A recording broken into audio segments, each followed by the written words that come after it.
رحم الله من قرأ.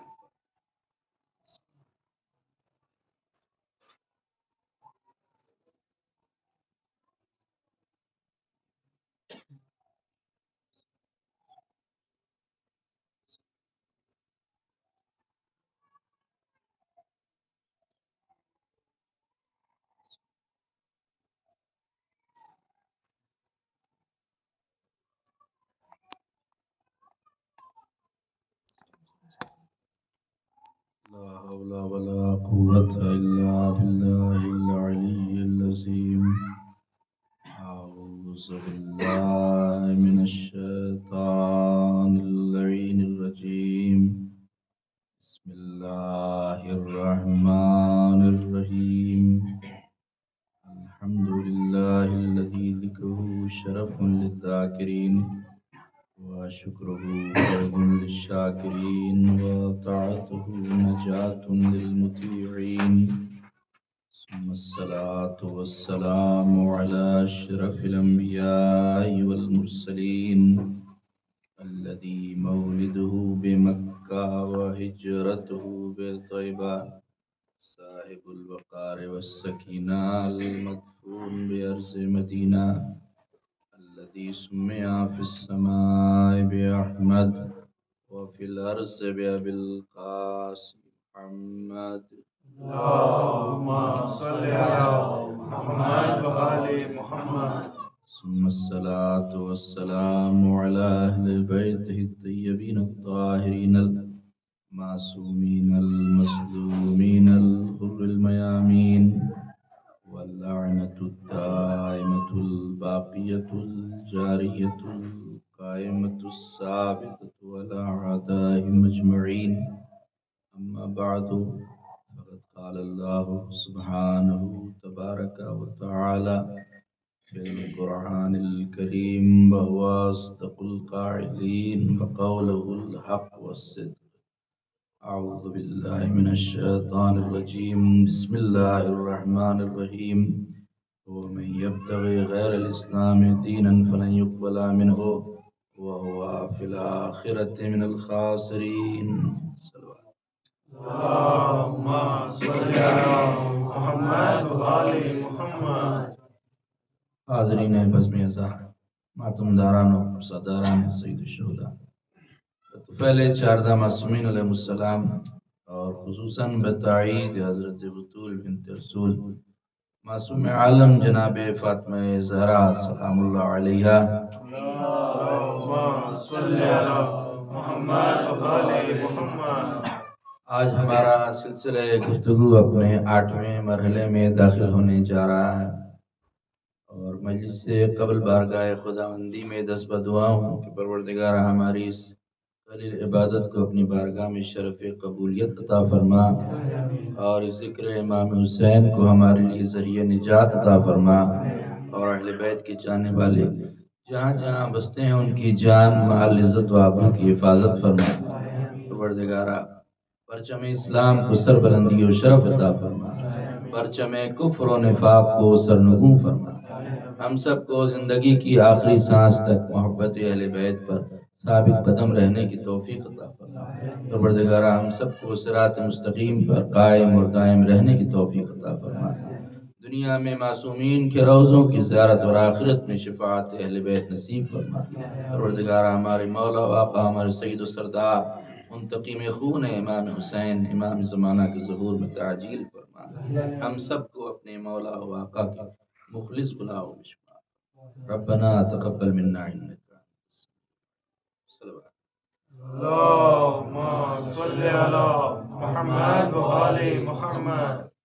سورہ مبارکہ آل عمران کی آیت نمبر 71 میں سے ہے کہ جس آیت کے ذیل میں مسلسل گفتگو جاری اور ساری ہے، کہ جس میں خلاق کائنات کا ارشاد ہو رہا ہے کہ جو اسلام کے علاوہ کسی اور دھرم اور کسی اور دین کو فالو کرے گا تو وہ اس سے قبول نہیں کیا جائے گا، اور ایسا انسان آخرت میں گھاٹا اٹھانے والے لوگوں میں سے ہوگا، اور ایسا انسان آخرت میں خسارہ اٹھانے والے لوگوں میں سے ہوگا کہ جو اسلام کو فالو نہ کرے۔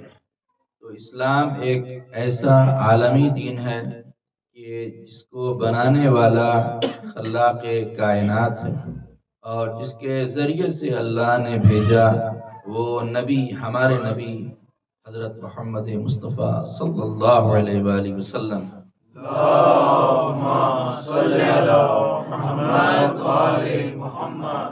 اور یہی وہ دین ہے کہ جس کو اللہ نے ایک مکمل دین بنایا ہے، اور اس دین کو اللہ نے کمپلیٹ دین بنایا ہے، اور اسی دین سے اللہ راضی بھی ہوا ہے۔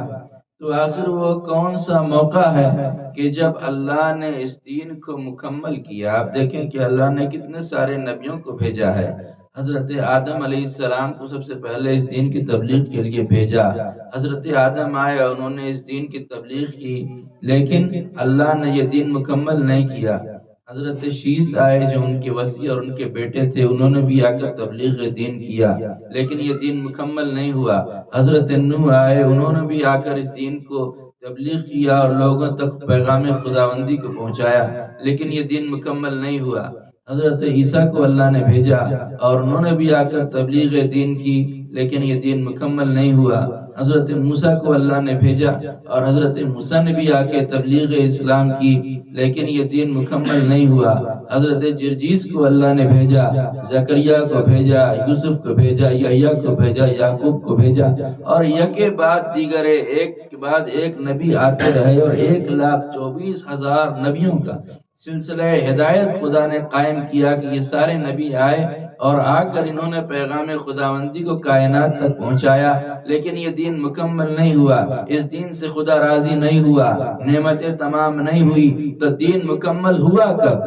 دین کمپلیٹ ہوا کب؟ تو اللہ کی آواز آئی، الیوم اکملت لکم دینکم واتممت علیکم نعمتی ورضیت لکم الاسلام دینا۔ آج کے دن یہ دین کمپلیٹ ہو گیا، آج کے دن یہ دین مکمل ہو گیا، آج کے دن نعمتیں تمام ہو گئیں، آج کے دن خدا راضی ہو گیا اس دین سے۔ تو وہ دن کون سا دن ہے؟ وہ دن یعنی وہ ڈے اور وہ دیوس، وہ کون سا دن اور کون سا دیوس ہے کہ جس دن اللہ اس دین اسلام سے راضی ہو گیا؟ بتائیے وہ کون سا دن ہے؟ وہ دن ہے غدیر کا دن۔ یہ غدیر کا دن ہے کہ جس دن خدا نے اعلان کیا کہ آج کے دن میں اس دین اسلام سے راضی ہو گیا۔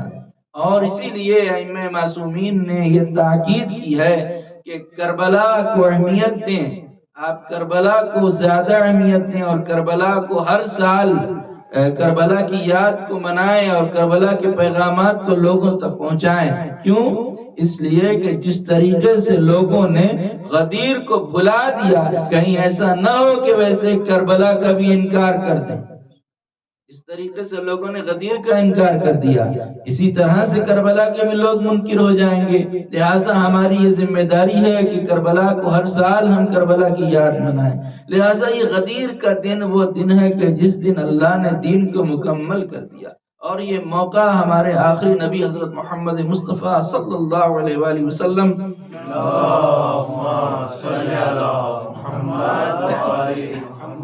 کی زندگی میں اس وقت آیا کہ جب ہمارے نبی سن 10 ہجری میں حج بیت اللہ کر کے لوٹ رہے تھے۔ ہمارے نبی نے اپنی پوری زندگی میں صرف ایک ہی حج کیا ہے، وہی پہلا بھی حج ہے، وہی آخری حج ہے، اور وہ حج کر کے مکہ مکرمہ سے لوٹ رہے ہیں، اور ایسے وقت میں کہ جب نبی کے ساتھ 1.25 لاکھ حاجی ہیں، 1.25 لاکھ نبی کے صحابی ہیں، کمپینین ہیں اور نبی کے چاہنے والے ہیں، اور ایسا عالم ہے کہ جب نبی کے صرف صحابہ ہی ساتھ نہیں، تمام ازواج مطہرات بھی پیغمبر اسلام کے ساتھ ہیں، مولا علی ساتھ ہے، شہزادی کونین ساتھ ہے۔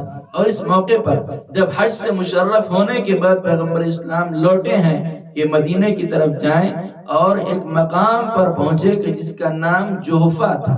جوحفہ وہ مقام تھا کہ جہاں سے پوری دنیا سے جو حاجی آئے تھے اس مقام سے سب اپنے اپنے راستے کے اوپر جاتے تھے اور مجمع وہیں سے بکھرتا تھا جوحفہ سے. لہٰذا جب جوحفہ کے مقام پر پیغمبر اسلام پہنچے ہیں تو اتنے میں جبریل امین حکم خدا سے نازل ہوئے اور جبریل نے آ کر اللہ کی آواز دی اور اللہ کے پیغام کو پہنچایا اور کہا یا ایھا الرسول بلغ ما انزل الیک من ربک وان لم تفعل فما بلغت رسالتہ واللہ یعصمک من الناس ان اللہ لا یہدی القوم الکافرین.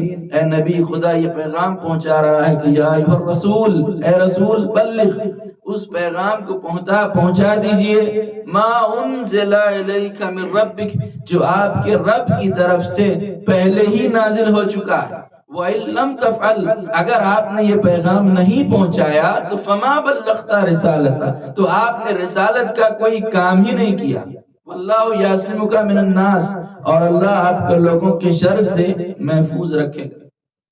بس جیسے ہی اس آیت کا آنا تھا کہ پیغمبر اسلام اس آیت کے آنے کے بعد فوراً جہاں تھے وہیں پیغمبر اسلام رک گئے اور یہ مسئلہ اتنا سخت تھا کہ اللہ نے پیغمبر اسلام کو رسول کہہ کر مخاطب کیا. ورنہ اس سے پہلے جب بھی خدا نے کچھ کہنا چاہا اپنے نبی سے تو کبھی طٰہٰ کہا، کبھی یاسین کہا، کبھی مزمل کہا، کبھی مدثر کہا، کبھی کہا لا اقسم بہذا البلد وانت حل بہذا البلد، اے میرے نبی اس شہر میں آپ رہتے ہیں، اس شہر کی قسم.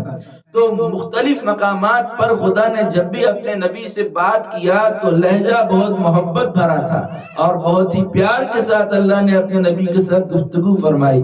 لیکن صرف ایک ہی موقع غدیر کا ہے کہ جہاں پر اللہ نے کہا یا ایھا الرسول، اے رسول، یعنی رسول کی جو پوسٹ ہے، جو عہدہ ہے، اس کو خدا نے کہا کہ اے رسول اس پیغام کو پہنچا دیجئے جو پہلے سے آپ کے اوپر نازل ہو چکا ہے. جس طرح سے آپ کی ایک کمپنی ہے، آپ مالک ہیں اور جو مینیجر آپ نے رکھا ہے تو جب بھی کوئی کام ہوتا ہے تو آپ مینیجر سے بہت محبت کے ساتھ اور بہت پیار بھرے لہجے سے بات کرتے ہیں.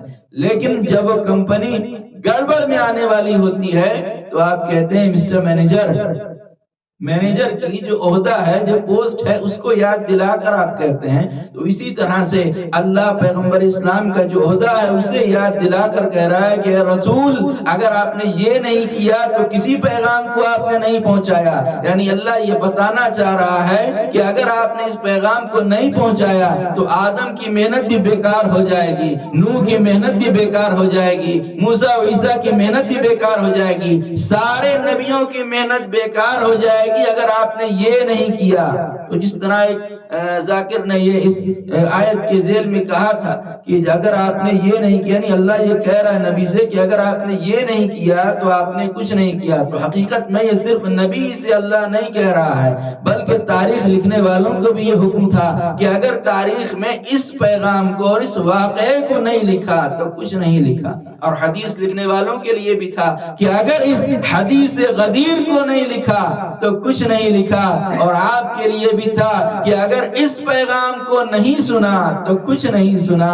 اور میرے لیے بھی تھا کہ اگر یہ نہیں پڑھا تو کچھ نہیں پڑھا. تو اللہ کہہ رہا ہے کہ اگر میرے نبی آپ نے یہ نہیں کیا تو کچھ نہیں کیا. تو اگر نبوت بغیر اعلان ولایت کے نامکمل ہے تو یہ اشرا بغیر اعلان ولایت سے مولا کائنات کے کیسے مکمل ہوگا. کہا اگر آپ نے یہ نہیں کیا تو آپ نے کچھ نہیں کیا. بس جیسے ہی اللہ نے اپنا لہجہ بدلا، اللہ نے اپنے تیور کو بدلا اس آیت میں، تو پیغمبر اسلام نے بھی کہا کہ پروردگار آج تک جب میں لوگوں کو بلاتا تھا تو مکے کی پتھریلی زمین پر بلاتا تھا، مدینے کے سبززاروں میں بلاتا تھا، رات میں بلاتا تھا، ٹھنڈے موقع پر بلاتا تھا. لیکن اب جو لوگوں کو بلاؤں گا تو چلچلاتی دھوپ ہوگی. اور اسی لیے غدیر کے میدان میں جب پیغمبر اسلام رکے ہیں تو چلچلاتی دھوپ ہے اور دور دور تک سائے کا سایہ نہیں. اور ایسے مقام پر جیسے ہی یہ آیت آئی ہے پیغمبر اسلام جہاں تھے وہیں پر رک گئے اور ایک مرتبہ بلال کو بلایا اور بلا کر کہا کہ جو لوگ آگے بڑھ گئے ہیں ان کو پیچھے بلایا جائے، جو لوگ پیچھے رہ گئے ہیں ان کا انتظار کیا جائے۔ میں کہوں گا کہ یا رسول اللہ یہیں پر جہاں پر تھے وہاں سے آگے چلے جاتے اور پیچھے والے لوگوں کو وہیں بلا لیا جاتا، یا جہاں تھے وہاں سے پیچھے چلے جاتے اور آگے والے لوگوں کو وہاں پر بلا لیا جاتا۔ لیکن پیغمبر اسلام نے ایسا نہیں کیا، بلکہ آیت جیسے ہی آئی جہاں تھے وہیں رک گئے اور کہا کہ آگے جو بڑھ گئے ہیں انہیں یہاں بلایا جائے گا، جو پیچھے رہ گئے ہیں ان کا انتظار کیا جائے گا۔ آخر وجہ کیا ہے؟ تو عجب نہیں پیغمبر اسلام آواز دیں کہ تو نے میری حدیث نہیں سنی، علی بمنزلۃ الکعبہ، علی کعبے کی طرح ہے، کعبہ کسی کے پاس چل کے نہیں جاتا، لوگ کعبے کے پاس آتے ہیں۔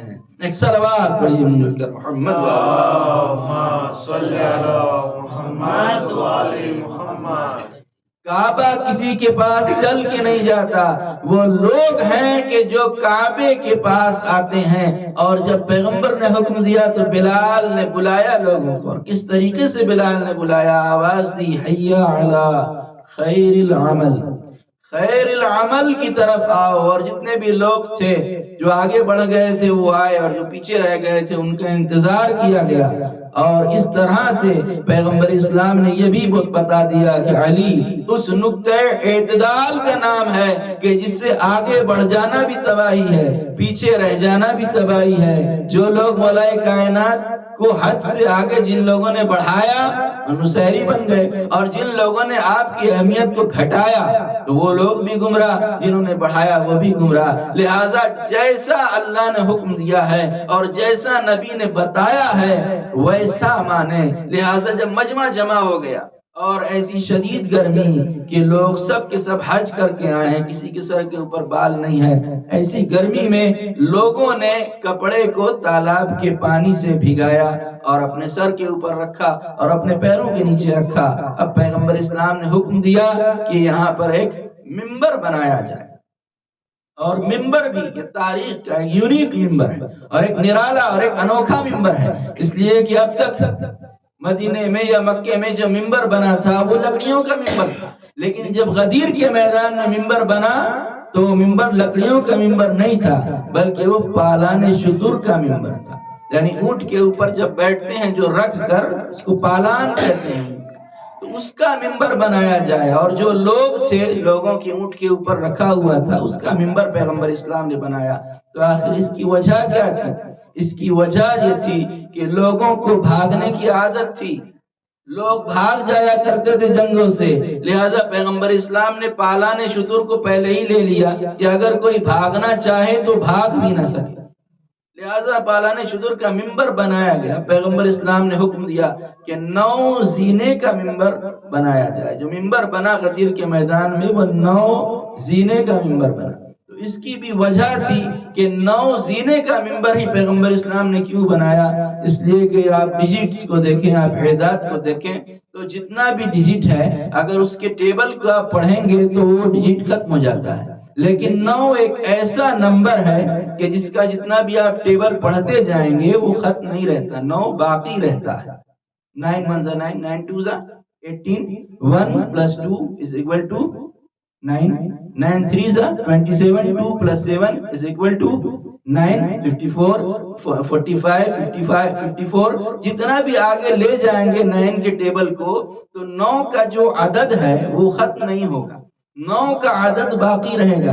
تو پیغمبر اسلام نے 9 پلانوں کا ممبر بنایا، اور اس کی وجہ یہی تھی کہ 9 پلانوں کا جو ممبر ہوگا تو نہ ممبر کے لیے اختتام ہے، نہ ممبر ختم ہوگا، نہ ممبر سے جو اعلان کیا جا رہا ہے وہ ختم ہوگا۔ اسی لیے شہدائے کربلا کو بھی آپ دیکھیں تو 72 ہے، 7 اور 2 اور جمع کریں تو 9 بنتا۔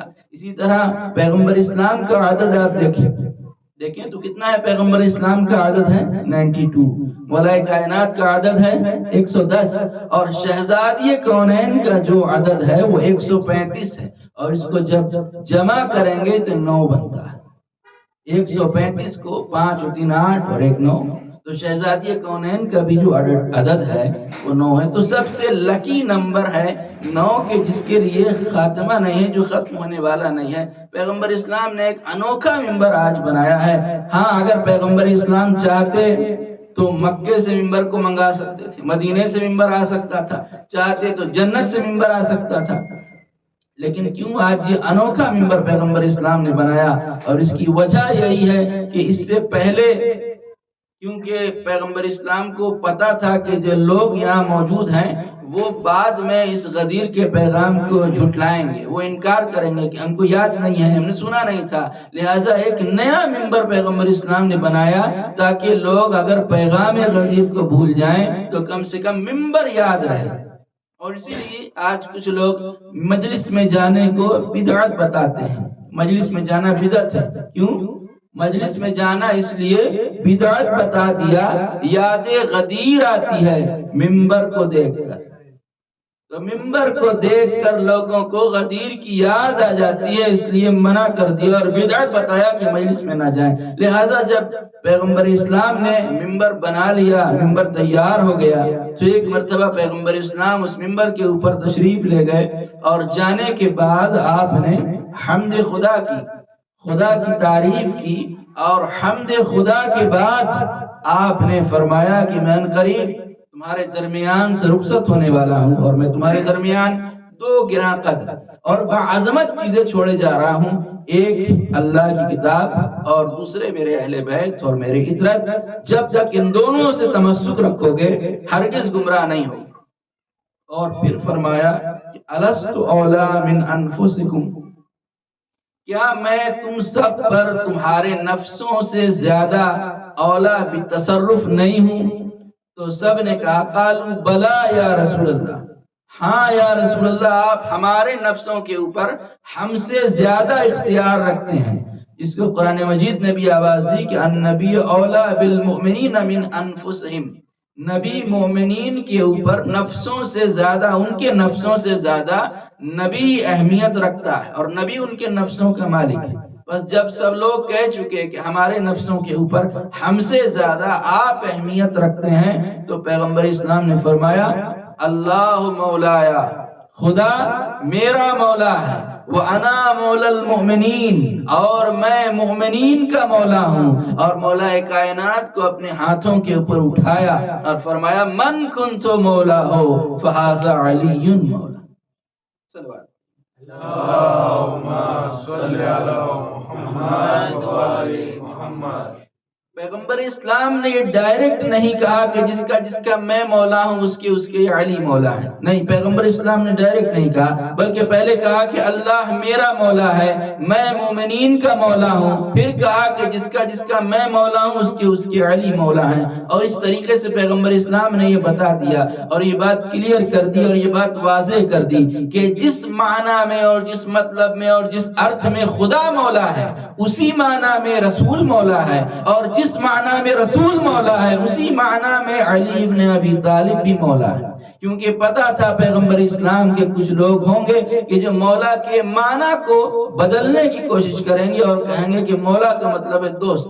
جو کچھ لوگ واقع غدیر کو مانتے تو ہیں لیکن وہ معنی مولا کے معنی میں فرق کرتے ہیں کہ مولا کا مطلب دوست ہے، مولا کا مطلب ہے فرینڈ، اور مولا کا مطلب حاکم نہیں ہے، اولا تصرف نہیں ہے۔ لہذا پیغمبر اسلام نے یہ بتا دیا کہ تم خدا کو کیا مانتے ہو، کیا خدا کو اپنا دوست مانتے ہو، کیا رسول کو اپنا دوست مانتے ہو؟ خدا اور رسول کو اپنا دوست نہیں مانتے، ان کو حاکم مانتے ہو، ان کو مالک مانتے ہو، ان کو اولا بالتصرف مانتے ہو۔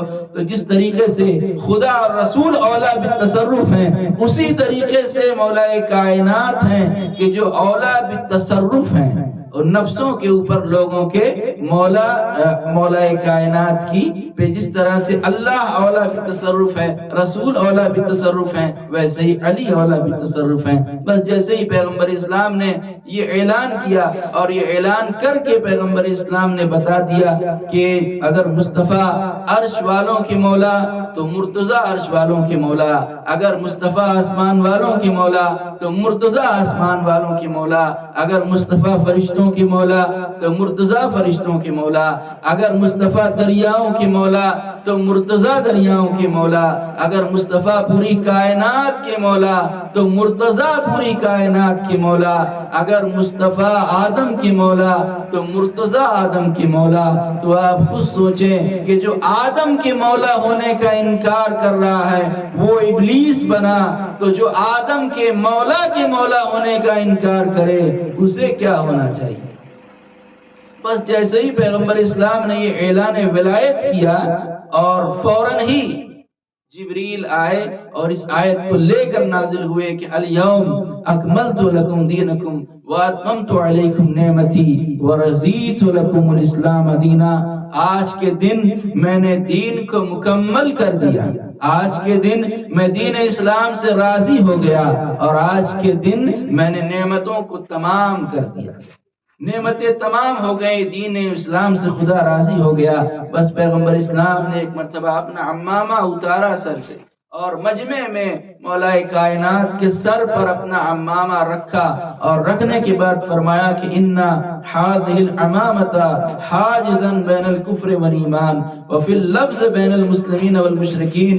اب یہ عمامہ ہوگا کہ جس کے ذریعے سے یہ پتہ چلے گا کافر کون ہے، مومن کون ہے، مسلم کون ہے، مشرک کون ہے، اب یہ فرق کرنے والا یہ عمامہ ہوگا۔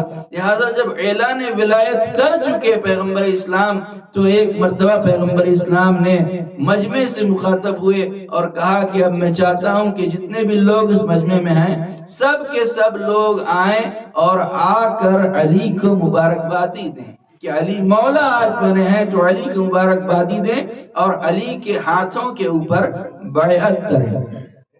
تو جب پیغمبر اسلام نے یہ اعلان کیا تو پورا مجمع بڑھا، مولا کائنات کی طرف پورا مجمع بڑھا، لیکن پیغمبر اسلام نے روکا کہ ایسے پورا مجمع ایک ساتھ نہیں آئے گا، بلکہ لائن لگائیں۔ کیوں لگائیں، کیوں بنائیں، اور ایک ایک کر کے آئیں اور علی کو مبارکبادی دیں اور علی کے ہاتھوں پر بیعت کریں۔ کیوں؟ اس لیے کہ اگر پورا مجمع ایک ساتھ آ جاتا تو ممکن تھا کہ بعد میں لوگ کہتے کہ علی کے پاس ایک بھیڑ لگی ہوئی تھی اور مجمع جمع ہوا تھا، پتہ نہیں کیا ہو رہا تھا، میں بھی وہاں پر گیا تھا لیکن مجھے پتہ نہیں کہ ہو کیا رہا تھا۔ لہٰذا پیغمبر اسلام نے کہا کہ لائن لگائی جائے گی اور ایک ایک کر کے سب آئیں اور آ کر علی کے ہاتھوں پر بیعت کریں اور علی کو مبارکبادی دیں۔ بس صحابہ کرام کی لائن لگ گئی، 1.25 لاکھ حاجیوں کی لائن لگی، اور تاریخ یہ بتاتی ہے کہ سب سے پہلے جو مولا کائنات کو مبارکبادی دینے کے لیے آیا، سب سے پہلے جو مولا کائنات کے ہاتھوں پر بیعت کرنے کے لیے آیا، وہ پیغمبر اسلام کے ایک بڑے صحابی تھے، اور ایک ایسے صحابی تھے کہ جس کو آج لوگ جرار بنانے کی کوشش کر رہے ہیں۔ وہ آئے پیغمبر اسلام کے پاس، مولا کائنات کے پاس، مولا ایک سرخ خیمے میں بیٹھے، اور یہ آئے اور آ کر مبارکبادی دیتے ہیں۔ بخن بخن یبن ابی طالب اصبحتا و امسیتا مولایا و مولا المؤمنین والمؤمنات، اے ابو طالب کے بیٹے مبارک ہو، مبارک ہو۔ تو کیا کہا؟ کن الفاظ کے ساتھ مبارکبادی دی؟ اے ابو طالب کے بیٹے۔ تو باپ کا نام اس مقام پر لیا جاتا ہے کہ جہاں پر باپ بلند ہو۔ اگر کسی چھوٹے آدمی کا بیٹا، فار ایگزامپل ایک چمار کا بیٹا یا ایک موچی کا بیٹا یا ایک بھنگی کا بیٹا پرائم منسٹر بن جائے، اور جب لوگ مبارکبادی دینے جائیں گے تو یہ نہیں کہیں گے کہ مبارک ہو اے بھنگی کے بیٹے آپ پرائم منسٹر بن گئے، اے چمار کے بیٹے آپ پرائم منسٹر بن گئے، نہیں، بلکہ جب کسی نواب کا بیٹا پرائم منسٹر بن جائے تو اس طرح سے مبارکبادی دیں گے کہ نواب صاحب کے بیٹے مبارک ہو کہ آپ پرائم منسٹر بن گئے۔ تو باپ کا نام اس وقت لیا جاتا ہے کہ جب باپ بلند ہو۔ لہٰذا جب یہ صحابی پیغمبر اسلام جا کر مبارکبادی دے رہے ہیں تو جناب ابو طالب کا نام لے کر کہہ رہے ہیں کہ ابو طالب کے بیٹے مبارک ہو، اے ابو طالب کے بیٹے مبارک ہو۔ اس کا مطلب یہ ہے کہ ان کی نظر میں جناب ابو طالب بلند تھے، جناب ابو طالب بلند تھے۔ اور اس کے بعد کیا کہا کہ آج میرے مولا بھی بن گئے، ہر مسلمان مرد اور عورت کے مولا بھی بن گئے۔ تو یہاں پر سوال یہ پیدا ہوتا ہے کہ جب یہ کہہ دیا کہ ہر مسلمان مرد اور عورت کے مولا بن گئے تو اپنے لیے الگ سے کہنے کی کیا ضرورت تھی؟ اپنے لیے الگ سے کہنے کی کیا ضرورت تھی کہ میرے مولا بھی بن گئے؟ اس کا مطلب یہ ہے کہ خود کو مومن نہیں سمجھ رہے تھے، خود کو مسلمان نہیں سمجھ رہے تھے، اس لیے اپنے لیے الگ سے کہا، اور ہر مومن اور مسلمہ اور ہر مومن اور مومنہ کے لیے بھی کہا۔ لہٰذا ایک سلسلہ شروع ہوا اور 3 دنوں تک لوگ غدیر کے موقع پر مبارکبادی مولا کائنات کو دیتے رہے۔ جب مرد دے چکے تو عورتوں کی باری آئی، لیکن مشکل یہ پیدا ہوئی کہ عورتیں نامحرم ہیں، عورتیں مولا کائنات کے ہاتھ کے اوپر تو بیعت کر نہیں سکتی ہیں، تو اب عورتوں کو بیعت سے ساقط کر دینا چاہیے تھا، لیکن عورتوں کو اوپر سے بیعت ساقط نہیں کی گئی، بلکہ اس کا طریقہ یہ اختیار کیا کہ مولا نے ایک تشت میں پانی رکھا گیا اور اس میں اپنے ہاتھ کو رکھا، اور اس پانی کے اندر اور اس دشت میں عورتیں آئیں اور اس کے اندر اپنا ہاتھ رکھ دیا۔ تو اس طرح سے عورتوں نے بھی مولا کائنات کے ہاتھ کے اوپر اس پانی کے اندر ہاتھ رکھ کر اس طرح سے عورتوں نے بھی بیعت کی۔ تو یہ بیعت مولا کائنات کی اور مولا کائنات کی ولایت اتنی اہم تھی کہ عورتوں پر سے بھی ساقط نہیں ہے۔ بس جیسے ہی یہ کام اور یہ اعلانات اور یہ مبارکبادی کا سلسلہ تمام ہوا کہ اتنے میں پیغمبر اسلام کے ایک صحابی کہ جس کے دل میں دشمنی تھی مولا کائنات کے لیے، اس کا نام تاریخ میں حارث ابن نعمان فہری، حارث ابن نعمان فہری آگے آیا اور پیغمبر اسلام کے پاس آیا اور آ کر کہنے لگا کہ یا رسول اللہ، آپ نے نماز کا حکم دیا، ہم نے پڑھ لیا، آپ نے روزے کا حکم دیا، ہم نے رکھ لیا، آپ نے حج کا حکم دیا، ہم نے کر لیا، لیکن آپ جب دنیا سے جا رہے ہیں تو اپنے چچا زاد بھائی کو ہمارے اوپر حاکم بنا کر جا رہے ہیں، ہمارا مالک بنا کر جا رہے ہیں، کیا یہ حکم آپ کی طرف سے ہے یا اللہ کی طرف سے ہے؟ تو پیغمبر اسلام نے 3 مرتبہ فرمایا خدا کی قسم یہ حکم خدا کی طرف سے ہے، خدا کی قسم یہ حکم خدا کی طرف سے ہے، لیکن وہ نہ مانا اور کہتا ہے کہ اگر یہ حکم آپ کی طرف سے ہے تو اللہ آپ کے اوپر پتھر نازل کرے، اور اگر یہ حکم خدا کی طرف سے ہے تو خدا میرے اوپر پتھر نازل کرے۔ بس جیسے ہی حارث کا عذاب کا سوال کرنا تھا، جس کو قرآن مجید نے بھی کہا کہ سأل سائل بعذاب واقع، سوال کرنے والے نے عذاب کا سوال کیا، بس جیسے ہی سوال کرنا تھا کہ بلا تاخیر ابھی اپنے ناقے تک پہنچا بھی نہیں تھا کہ اللہ کی طرف سے عذاب کا ایک پتھر آیا اور حارث وہیں پر جہنم واصل ہو گیا، حارث جہنم واصل ہو گیا۔ تو اب غور کرنے کا مقام یہ ہے کہ آخر وجہ کیوں ہے کہ حارث نے جو عذاب مانگا ہے، آخر وجہ کیا تھی؟ تو وجہ تاریخ میں یہ ملتی ہے، کارن اور ریزن یہ ملتا ہے کہ حارث کو یہ یقین تھا کہ عذاب نہیں آئے گا۔ کیوں؟ اس لیے کہ کسی وقت میں ابو جہل بھی پیغمبر اسلام کے پاس آیا تھا اور آ کر کہنے لگا کہ ان کان ھذا ھو الحق من عندک فامطر علینا حجارۃ من السماء، اے رسول اللہ اگر یہ دین حق ہے اور اللہ کی طرف سے ہے تو میرے اوپر آسمان سے پتھر آ جائے۔ تو جب ابو جہل نے پیغمبر اسلام سے یہ سوال کیا کہ اگر یہ دین حق ہے اور اللہ کی طرف سے ہے میرے اوپر پتھر آ جائے، تو اللہ کی طرف سے آیت آئی کہ وما کان اللہ لیعذبہم وانت فیہم، اے میرے نبی ہم اس کے اوپر عذاب نازل نہیں کریں گے۔ کیوں؟ اس لیے کہ آپ ان کے درمیان ہیں، آپ کا وجود رحمت ہے، وما ارسلناک الا رحمت للعالمین، کیونکہ آپ رحمت ہیں اس لیے ہم عذاب اس پر نازل نہیں کریں گے۔ تو ابو جہل نے عذاب کا سوال تو کیا لیکن ابو جہل پر عذاب آیا نہیں، لہٰذا حارث کو یہ یقین تھا کہ جب میں جا کر عذاب کا سوال کروں گا تو عذاب نہیں آئے گا، اس لیے کہ جب ابو جہل پر عذاب نہیں آیا تو میں تو صحابی رسول ہوں، مجھ پر عذاب کیسے آئے گا؟ لیکن اللہ نے اس قانون کو توڑا اور حارث پر عذاب نازل کر کے یہ بتایا کہ اگر کوئی میرے دین کا دشمن ہوگا تو وہ تو عذاب سے بچ سکتا ہے، لیکن اگر کوئی علی کا دشمن ہوگا تو وہ عذاب سے نہیں بچ سکے گا۔ صلوات اللہم صلی علی محمد و آل محمد۔ اور اس طرح سے اللہ میں اور علی میں یہ ایگریمنٹ ہو گیا کہ علی تم میرے دشمنوں کو مارو، میں تمہارے دشمنوں کو ماروں گا۔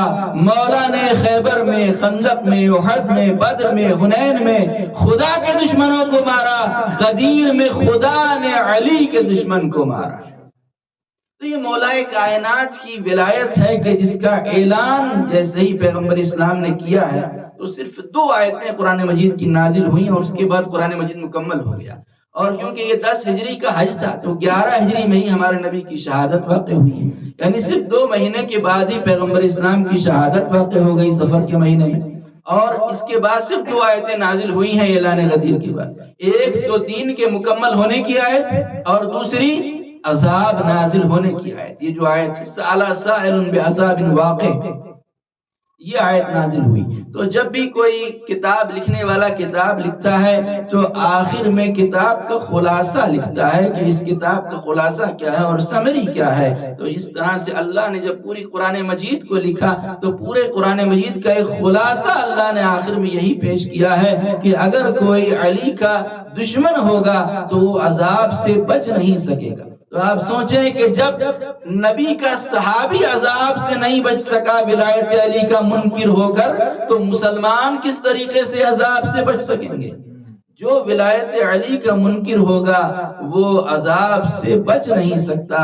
لہٰذا آپ دیکھیں کہ آج کے زمانے میں بھی الحمدللہ کتنے سارے لوگ ہیں جو یوٹیوب کے اوپر ویڈیوز آتے رہتے ہیں کہ جو اعلان کرتے ہیں مولا کائنات کے فضائل کو پڑھتے ہیں کہ مولا کائنات فاتح خیبر تھے، فاتح خندق تھے۔ آج کتنے ویڈیوز آپ لوگ دیکھتے رہتے ہیں کہ آتے رہتے ہیں اور لوگ مولا کے فضائل پڑھ رہے ہیں، لیکن میرا سوال یہی ہے کہ مولا کے جتنے بھی فضائل پڑھ لیں، انہیں فاتح خیبر کہہ لیں، فاتح خندق کہہ لیں، لیکن جو اصل عہدہ ہے مولا کا جو پیغمبر اسلام نے دیا ہے وہ یہ ہے کہ واشہد ان امیر المؤمنین وامام المتقین وخلیفتہ بلا فصل۔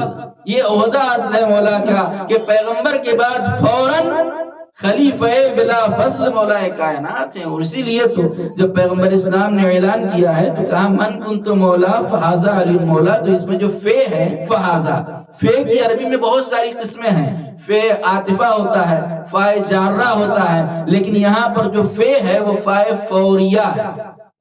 فائے فوریہ کا مطلب کیا ہے؟ من کنت مولا فہذا علی مولا، یعنی جس کا میں مولا ہوں تو میرے بعد فوراً علی مولا ہے، یعنی بیچ میں کوئی گیپ نہیں کیا جا سکتا۔ جیسے ہی نبی کو مولا مانا فوراً نبی کے بعد علی کو مولا مانا۔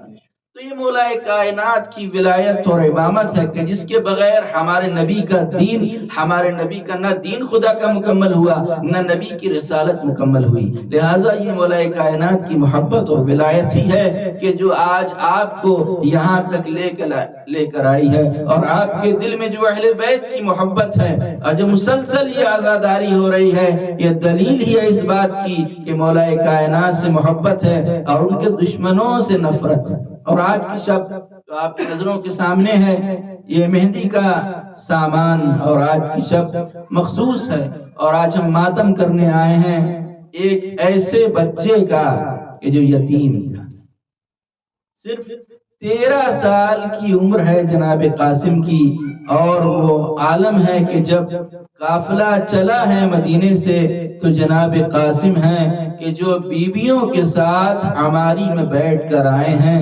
لیکن آج وہ وقت آ گیا کہ قاسم بھی اپنی قربانی پیش کرنے کے لیے جا رہا ہے۔ جزاکم اللہ خیر الجزا۔ خدا آپ کو کوئی غم نہ دے سوائے غم مظلوم کربلا۔ تاریخ میں ملتا ہے کہ جب مدینے میں امام حسین کے گھر میں دسترخوان بچھتا تھا کھانے کے لیے، تو اس دسترخوان پہ ایک طرف مولا حسین خود بیٹھا کرتے تھے اور دوسری طرف مولا عباس بیٹھتے تھے، اور درمیان میں اور بیچ میں اس یتیم بچے کو بٹھاتے تھے، اور ایک نوالا توڑ کر حسین قاسم کو کھلایا کرتے تھے، ایک نوالا توڑ کے عباس قاسم کو کھلایا کرتے تھے۔ آپ دیکھیں کہ یہ کتنے نازوں سے پلا ہوا ہے، قاسم کتنے نازوں سے پلا ہوا ہے، اور اسی لیے یہ بھی ملتا ہے کتابوں میں کہ یہ جناب قاسم تھے کہ جن کے جسم کے اوپر موٹا لباس سہتا نہیں تھا ان کے جسم کے اوپر، اور ان کے جسم پر زخم ہو جاتا تھا موٹے لباس سے۔ لہٰذا جب بھی امام حسین ان کے لیے لباس بنوایا تو ہمیشہ باریک لباس، ہمیشہ نرم لباس، سوتی کا لباس، تاکہ قاسم کے جسم کو تکلیف نہ ہو۔ آپ تصور کریں کہ جس کا لباس اتنا باریک تھا کہ جسم کو تکلیف نہ ہو، جب عرب کے بڑے بڑے گھوڑوں جسم کے اوپر پڑی ہوں گی تو قاسم کے جسم کا حال کیا ہوا ہوگا۔ ہاں جب ایک ٹاپ گھوڑے کی پڑتی تھی تو جسم کا وہ حصہ جسم سے الگ ہو جاتا تھا۔ جزاکم اللہ خیر الجزا۔ خدا آپ کو کوئی غم نہ دے سوائے غم مظلوم کربلا کے۔ جب روز عاشور سارے اصحاب و انصار شہید ہو چکے اور بنی ہاشم کی باری آئی تو ایک مرتبہ قاسم بھی ہاتھوں کو جوڑے ہوئے اپنے چچا کی خدمت میں گئے اور جانے کے بعد کہتے ہیں چچا اب مجھے بھی مرنے کی اجازت دیجئے۔ امام حسین نے کہا بیٹا قاسم تم تو میرے مرحوم بھائی کی نشانی ہو، تمہاری ماں کے لیے تمہارے باپ کا غم کافی ہے، میں تمہیں رنگ کی اجازت نہیں دے سکتا۔ بس قاسم واپس آئے اور آنے کے بعد قاسم پریشان ہے کہ کس طریقے سے امام سے اجازت مل جائے۔ تھوڑی دیر کے بعد پھر جب جوش نصرت نے بیدار کیا تو دوبارہ جناب قاسم گئے اور جا کر پوچھتے ہیں کہ چچا کیا شہداء کی فہرست میں میرا نام نہیں ہے، اسی لیے آپ مجھے مرنے کی اجازت نہیں دیتے؟ امام نے فرمایا قاسم شہداء کی فہرست میں تو تمہارے 6 مہینے کے بھائی علی اصغر کا نام بھی ہے۔ بس جیسے ہی قاسم نے سنا کہا چچا کیا اشقیاء خیمے میں آ جائیں گے؟ امام نے فرمایا نہیں قاسم تمہاری زندگی میں ایسا نہیں ہوگا۔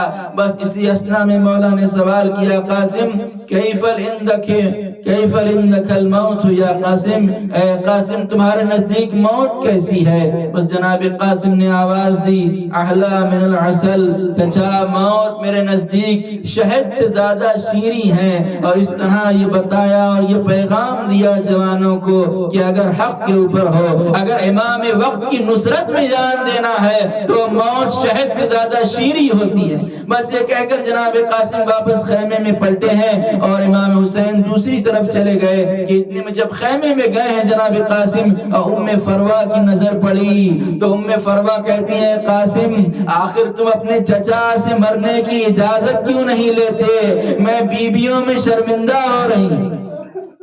قاسم جاؤ چچا سے اجازت لو۔ بس ایک مرتبہ جناب قاسم نے کہا اے مادر گرامی میں ابھی اپنے چچا کے پاس گیا تھا لیکن چچا مجھے اجازت دینے کے لیے تیار نہیں ہے، وہ مجھے اجازت نہیں دیتے۔ بس یہ سن کر ام فروا رونے لگی اور روتے روتے ام فروا کو یاد آیا اور فرماتی ہے کہ قاسم جب تمہارے بابا کی شہادت ہوئی تم 3 برس کے تھے اور تمہارے بابا نے بطور وصیت ایک تعویذ لکھ کر تمہارے بازو پر باندھا تھا اور یہ وصیت کی تھی کہ جب تمہارے اوپر کوئی بہت بڑی مصیبت آ جائے تو اس تعویذ کو کھول کر پڑھ لینا۔ قاسم ارے اس سے بڑی مصیبت کیا ہوگی کہ وقت کا امام نرغے آدھا میں گھرا ہے۔ قاسم اس تعویذ کو کھولا گیا۔ اب جو قاسم نے اس تعویذ کی تحریر کو پڑھا تو لکھا تھا اے میرے لال قاسم تم اس تعویذ کو اس وقت کھولو گے کہ جب میرا بھائی کربلا کے میدان میں نرغے آدھا میں گھرا ہوگا۔ اے قاسم اگر میں ہوتا تو میں اپنی جان کو اپنے بھائی پہ قربان کر دیتا۔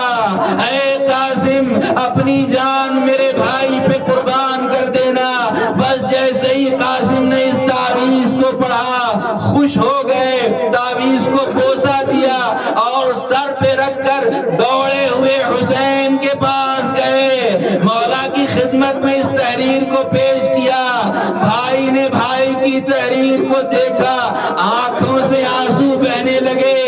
بس ایک مرتبہ قاسم کو گلے لگایا اور اتنا روئے کہ حسین اور قاسم دونوں بے ہوش ہو گئے۔ جزاکم اللہ خیر الجزا۔ چچا بھتیجے دونوں بے ہوش ہو گئے۔ بس ہمارے یہاں یہ دستور ہے کہ جب کوئی بے ہوش ہو جاتا ہے تو منہ پر پانی چھڑکا جاتا ہے، لیکن کربلا کے میدان میں پانی کہاں، اب کیسے ہوش میں لایا گیا یہ تو مجھے نہیں معلوم، لیکن جب ہوش میں آئے ہیں ایک مرتبہ جناب عباس ایک گھوڑے کو لے کر آئے ہیں، اور قاسم کیونکہ اتنے چھوٹے تھے کہ رکاب تک پیر نہیں پہنچ پا رہا تھا، لہذا رکاب کو الٹ دیا گیا، قاسم کو گھوڑے پہ سوار کیا گیا، لیکن کیونکہ 13 برس کا سن ہے، کوئی ذرا بھی ایسی نہیں ہے جو قاسم کے جسم کے مطابق ہو، کوئی ذرا نہیں ہے جو قاسم کو پہنائی جا سکے، ایک باریک کرتا ہے کہ جس کو پہن کر قاسم خیمے سے نکلنے لگے، گھوڑے پر سوار ہوئے، بس جیسے ہی خیمے سے نکلنا چاہتے ہیں کہ ایک مرتبہ آقا حسین نے کہا قاسم رکو، قاسم رکے، مولا قریب گئے اور جانے کے بعد قاسم کے گریبان کو چاک کر دیا، قاسم کے گریبان کو چاک کیا۔ اب جو قاسم خیمے سے باہر نکلے، بہن دیکھ رہی تھی، آواز دی اے بھیا آخر وجہ کیا ہے کہ آپ نے قاسم کا گریبان چاک کر دیا؟ مولا نے فرمایا اے زینب قاسم میری گود کا پالا ہے، کوئی ذرا نہیں ہے کہ میں قاسم کو پہنا سکوں، ارے گریبان اس لیے چاک کیا کہ گریبان کا چاک کرنا یتیمی کی علامت ہوتا ہے، گریبان کا چاک کرنا یتیمی کی علامت ہوتا ہے، شاید دشمنوں کو یہ دیکھ کر رحم آ جائے۔ جزاکم اللہ خیر الجزاء۔ خدا آپ کو کوئی غم نہ دے سوائے غم مظلوم کربلا کے۔ بس ایک مرتبہ شہزادہ میدان کارزار میں آیا، مقتل میں آیا، تلوار نکالا، اور تلوار نکالنے کے بعد دشمنوں کے ساتھ مقابلہ کیا۔ ارزق شامی اور اس کے چاروں بیٹوں کو اسی طرح فنار کیا جس طرح خیبر میں علی نے مرہب کو مارا تھا۔ بس ساری فوجیں جو بکھر گئی تھی وہ سمٹی۔ اب کسی کے اندر ہمت نہ تھی کہ سامنے سے قاسم پہ وار کر سکے، کسی کے اندر ہمت نہ تھی کہ داہنی جانب سے وار کر سکے، کسی کے اندر ہمت نہ تھی کہ بائیں جانب سے وار کر سکے۔ بس ایک ملعون گرز لے کر آگے بڑھا اور قاسم کی پشت سے ایسا گرز مارا کہ قاسم گھوڑے پر سنبھل نہ سکے، زمین پر آئے۔ مجھے اظہر حسن زیدی کا جملہ یاد آ گیا، انہوں نے قاسم کی شہادت پر ایک جملہ کہا اور وہ کہتے ہیں کہ قاسم جب تک گھوڑے کے اوپر تھا تو قاسم تھا، جب زمین پر آیا تو تقسیم ہو گیا، تقسیم ہو گیا۔ سارے شہیدوں میں اور قاسم میں یہی فرق ہے کہ سب کی لاشیں پامال ہوئیں لیکن شہادت کے بعد پامال ہوئیں، لیکن یہ تنہا قاسم ہے کہ زندگی میں ہی گھوڑے ادھر کے گھوڑے ادھر اور ادھر کے گھوڑے ادھر۔ قاسم کا جسم نازنین ہے کہ جو ٹکڑے ٹکڑے ہو گیا، جسم کا گوشت کبھی کربلا کی زمین پر بکھر گیا۔ بس ایک مرتبہ قاسم نے آواز دی یا عمّا ہو ادرکنی، اے چچا میری مدد کے لیے آئیے۔ بس حسین گھوڑے پر سوار ہو کر چلے ہیں، یہ تیزی کے ساتھ حسین چلے ہیں مقتل کی طرف۔ دوسری مرتبہ قاسم کی آواز آئی، حسین اور تیزی کے ساتھ چلے، مگر جب قریب پہنچے ہیں لاش قاسم پر تو اب کوئی آواز نہیں آتی۔ اب تلاش کر رہے ہیں قاسم کی لاش کہاں ہے، لیکن کیا دیکھا یہ لاش تو نہیں ہے، لاش کے ٹکڑے ہیں جو کربلا کی زمین پر بکھرے پڑے ہیں۔ بس ایک مرتبہ اپنی عبا کو اتارا اور اتار کر بچھایا، قاسم کے لاش کے ٹکڑوں کو جمع کیا اور جمع کر کے ایک گٹھری بنائی، اور ایک گٹھری بنا کر حسین اس گٹھری کو لے کر خیمے کی طرف بڑھے ہیں۔ بس کسی بی بی کی کی نظر پڑی، فروا سے کہتی ہے بیوے حسن، حسین آپ کے لال کا جنازہ لا رہے ہیں۔ بس فروا نے آواز دی، باجے والوں کی صدا زیر قناعت آتی ہے، کیسا لاشا میرے بچے کی بارات آتی ہے۔ بس قاسم کا لاشا خیمے میں گیا، بیویوں نے حلقہ کیا، لاش کے گرد بیویاں بیٹھی۔ ایک مرتبہ حسین لاش قاسم کے پاس بیٹھے، دونوں ہاتھوں کو اللہ کی بارگاہ میں بلند کیا، کہا پروردگار آج حسین غریب ہو۔